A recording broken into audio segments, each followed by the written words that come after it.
Welcome to TNPSC small circuits channel. Good morning to everybody. இந்த வீடியோவில் என்ன பார்க்கலாம் அப்படின்னா, இப்போ ஒரு வாட்ஸ்அப் நியூஸ் வந்துட்டு ஸ்ப்ரெட் ஆகிட்டு வருது. இது எந்த அளவுக்கு உண்மைன்றது எனக்கு தெரியலை.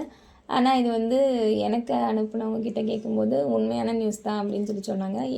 என்ன சொல்லியிருக்காங்க அப்படின்னா, இன்றைக்கி கேஸில் வந்துட்டு ஏற்கனவே கேஸ் போட்டிருந்தாங்கல்ல, நமக்கு வந்து தேர்வு தேதியை வந்து மாற்றணும்.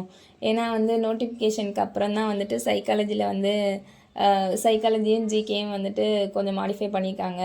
அதில் வந்து புதுசாக ஆட் பண்ணிக்கனால எங்களுக்கு படிக்கிறதுக்கு போதுமான டைம் காணலைன்னு சொல்லிட்டு கேஸ் போட்டிருந்தாங்கல்ல. அதுக்கு இன்றைக்கி வந்து உயர்நீதிமன்றத்தில் இன்றைக்கி அந்த கேஸ் வந்து வந்திருக்கு.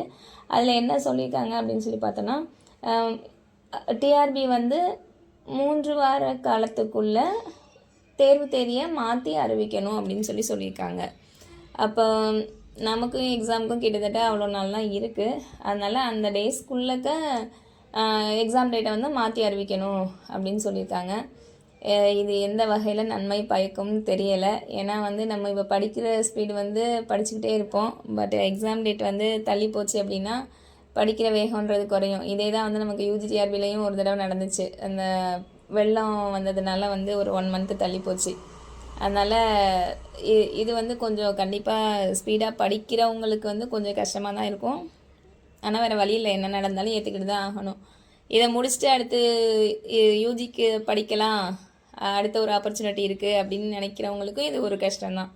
ஏன்னா இதை முடித்தோடனே அடுத்து இவங்க டேட்டை மாற்றும் போது டெட்டு எக்ஸாம் டேட்டுன்னு கிட்டே வந்துடும். அப்போ அதில் ஃப்ரெஷர்ஸ் வந்துடுவாங்க. அப்போ அவங்க கூடயும் சேர்ந்து போட்டி போடணும். அப்படிங்கும்போது எது நடந்தாலும் ஏற்றுக்க தான் வேணும். நமக்கு வந்து இது சிலபஸ் கொஞ்சம் ஹெவின்றனால நமக்கு டேஸ் தள்ளி போனால் நல்லது தான். ஆனால் வந்து அது ரொம்பவும் தள்ளி போச்சு அப்படின்னா அது கஷ்டம்.